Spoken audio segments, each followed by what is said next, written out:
podcast Kemenkes Medan jurusan Farmasi. Di sini saya akan menjelaskan seputar materi fitokimia tentang persiapan sampel, maserasi, sokletasi, kristalisasi, pemurnian atau rekristalisasi, dan identifikasi senyawa. Baiklah, silahkan menonton. Yang pertama saya akan menjelaskan tentang persiapan sampel. Ada beberapa tahap penting dalam proses penyiapan sampel. Ini sampai menjadi simplisia. Yang pertama yaitu pengambilan sampel atau panen. Yang kedua yaitu sertasi basah. Yang ketiga yaitu pencucian. Yang keempat yaitu perajangan. Yang kelima yaitu pengeringan. Yang keenam yaitu sertasi kering. Yang ketujuh yaitu pengepakan. Adapun poin yang pertama pada persiapan sampel yaitu panen. Untuk cara pengambilan sampel pada akar, diambil bagian yang berada di bawah tanah. Pada batang, diambil mulai dari cabang pertama sampai leher akar. Pada kulit batang atau korteks, diambil dari batang utama dan cabang dikelupas dengan ukuran panjang dan lebar tertentu. Pada kayu atau lignum, diambil dari cabang atau batang dan dipotong kecil-kecil. Sementara pada daun atau folium diambil daun tua bukan daun kuning daun kelima dari pucuk. Pada bunga atau flos diambil kuncup, bunga mekar atau mahkota bunga atau daun bunga. Pada rimpang atau rizoma diambil dan dibersihkan dari bulu akar, kemudian dipotong melintang dengan ketebalan tertentu. Pada buah atau fruktus diambil berupa buah matang dan buah muda. Pada biji atau semen diambil dari buah yang masak, sedangkan pada herba, bagian tanaman yang berada di atas tanah kecuali dinyatakan lain diambil dan dibersihkan. Poin yang kedua yaitu sortasi basah. Sortasi basah adalah proses pemilahan bahan alam segera setelah dipanen. Disebut basah karena masih terdapat kandungan air yang banyak di dalam bahan tersebut. Yang ketiga yaitu pencucian. Dilakukan untuk menghilangkan tanah dari kotoran yang melekat pada bahan alam yang digunakan. Yang keempat yaitu perajangan. Perajangan dilakukan bila perlu untuk memudahkan proses pengeringan. Poin yang kelima yaitu pengeringan. Pengeringan ini merupakan tahap yang paling penting untuk mengurangi kadar air dalam bahan alam. Adapun metode dalam pengeringan yang pertama, metode pengeringan alami dilakukan dengan tanpa bantuan alat yaitu dengan sinar matahari. Yang kedua, metode pengeringan buatan dilakukan dengan bantuan alat seperti open simplisia. Yang keenam adalah sortasi kering. Sortasi kering dilakukan segera setelah proses pengeringan selesai dilakukan. Yang ketujuh adalah pengepakan. Baiklah, itu tadi telah saya jelaskan 7 tahap dalam penyiapan sampel. Baiklah, topik yang kedua yang akan saya bahas yaitu maserasi. Apa itu maserasi? Maserasi adalah sediaan cair yang dibuat dengan cara mengekstraksi bahan nabati yaitu direndam menggunakan pelarut bukan air atau pelarut nonpolar atau setengah air, misalnya etanol encer, selama periode waktu tertentu. Pun prinsip yang dilakukan dalam metode maserasi yaitu dilakukan dengan cara merendam serbuk simplisia dalam cairan penyari yang sesuai pada temperatur kamar, terlindung dari cahaya. Cairan penyari akan masuk ke dalam sel melewati dinding sel. Isi sel akan larut karena adanya perbedaan konsentrasi antara larutan di dalam sel dengan di luar sel. Larutan yang konsentrasinya tinggi akan terdesak keluar dan diganti oleh cairan penyari dengan konsentrasi rendah atau disebut dengan proses difusi. Peristiwa tersebut akan berulang sampai terjadi keseimbangan konsentrasi antara larutan di luar sel dan di dalam sel. Adapun keuntungan dari maserasi yaitu yang pertama, unit alat yang dipakai sederhana, hanya dibutuhkan bejana perendam. Yang kedua, biaya operasionalnya relatif rendah. Yang ketiga, prosesnya relatif hemat penyari. Yang keempat, tanpa pemanasan. Adapun kerugian dari metode maserasi yaitu pengerjaannya lama dan penyariannya kurang sempurna. Berikut adalah alat dari metode maserasi. Topik yang ketiga yang akan kita bahas yaitu sokletasi. Sokletasi adalah ekstraksi dengan cara pemanasan secara kontinu atau terus-menerus sehingga cairan yang berada pada alat soklet tidak berwarna lagi. Adapun cara kerja soklet, yaitu yang pertama, bahan yang akan diekstraksi dibungkus dalam kantong ekstraksi atau kertas karbon dan diletakkan pada alat soklet. Yang kedua, alat soklet ini terletak antara labu suling dan pendingin bola atau aliran balik dan dihubungkan melalui pipa pipet. Yang ketiga, labu berisi bahan pelarut yang menguap dan mencapai ke dalam pendiri. Yang ketiga, labu berisi bahan pelarut yang menguap dan mencapai ke dalam pendinginan aliran balik melalui pipa pipet dan berkondensasi di dalamnya, kemudian menetes kembali ke atas bahan yang berada pada alat soklet, lalu mengekstraksi kembali bahan yang dibungkus dalam kantong.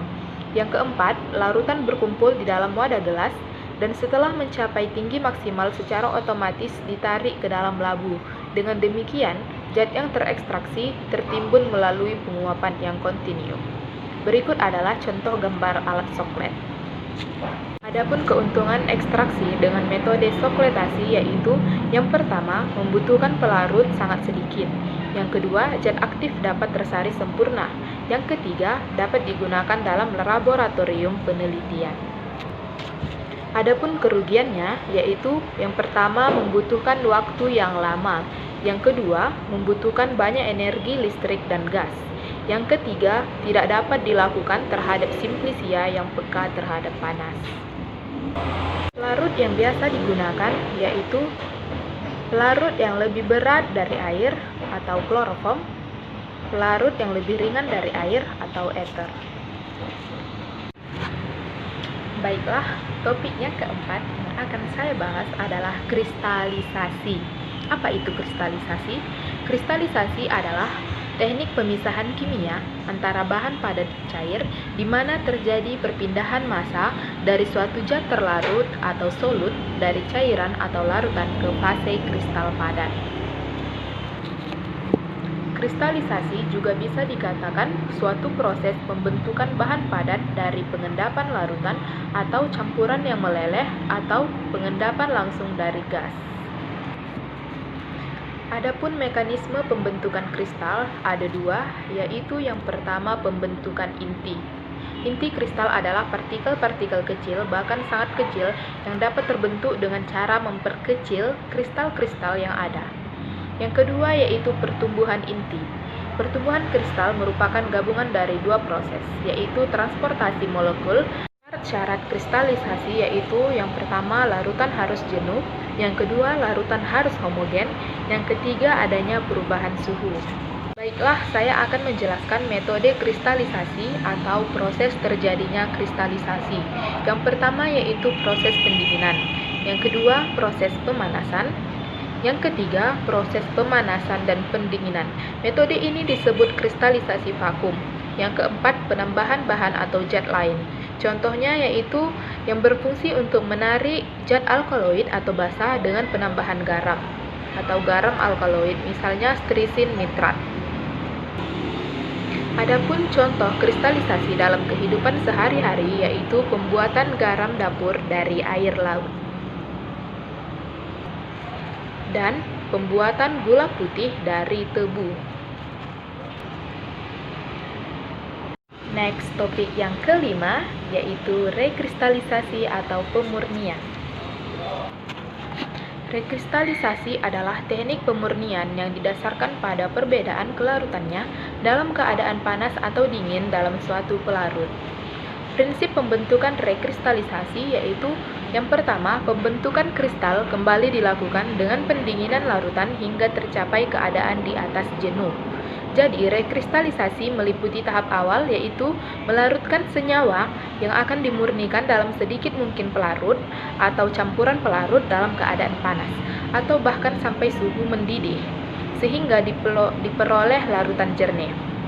Tahap selanjutnya adalah mendinginkan. Larutan yang akan didapat menyebabkan terbentuknya kristal yang kemudian dipisahkan melalui penyaringan. Pelarut tergantung dari faktor-faktor seperti yang pertama, mudah memanipulasi, yang kedua toksisitas rendah, yang ketiga tak mudah terbakar, yang keempat harga murah. Adapun pelarut yang cocok untuk rekristalisasi yaitu air, asam asetat, metanol, etanol, 2-propanolol, dan aseton. Adapun rekristalisasi beberapa golongan senyawa, yang pertama rekristalisasi kapsantin, yaitu padatan merah yang diperoleh kemudian rekristalisasi menggunakan CS2 sehingga diperoleh kapsantin yang berbentuk bulatan dengan warna merah karmin titik leleh 176. Yang kedua yaitu rekristalisasi stigmasterol, yaitu ekstrak pekat yang diperoleh dilarutkan dalam 100 ml petroleum ether, kemudian campuran diuapkan sampai titik jenuhnya, dibiarkan 1 malam sehingga terbentuk kristal tak berwarna yang mengendap dengan titik leleh 138 sampai 144. Yang ketiga yaitu rekristalisasi hesperidin. Rekristalisasi menggunakan oleh kristal bentuk jarum dengan titik leleh 252 sampai 254. Yang keempat yaitu rekristalisasi kafein. Kristal kafein berbentuk jarum kecil dengan titik leleh 235. Yang kelima yaitu rekristalisasi Re. Senyawa yang diperoleh berupa kristal jarum berwarna kuning pucat titik leleh 326 sampai 329. Baiklah, the last topic, identifikasi senyawa. Adapun metode identifikasi senyawa, yaitu yang pertama ditentukan golongannya, kemudian ditentukan jenis senyawa golongan tersebut. Sebelumnya, kesamaan senyawa tersebut diperiksa dengan cermat, artinya senyawa itu harus membentuk bercak tunggal dalam beberapa sistem KLT. Golongan senyawa dapat ditentukan dengan yang pertama uji warna, yang kedua penentuan kelarutan, yang ketiga bilangan RF, yang keempat ciri spektrum UV, yang kelima uji biokimia dapat bermanfaat, yaitu adanya glukosida dipastikan dengan hidrolisis menggunakan beta glukosidase, yang kedua adanya glukosida minyak amandel dihidrolisa dengan mirosinase. Adapun identifikasi senyawa berdasarkan pengukuran sifatnya antara lain yaitu titik leleh, titik didih, putaran optik, nilai RF atau RRT. Dan untuk penentuan senyawa tumbuhan baru adalah berdasarkan pengukuran ciri spektrumnya antara lain pengukuran spektrum UV, inframerah, resonansi magnet, dan spektrum massa.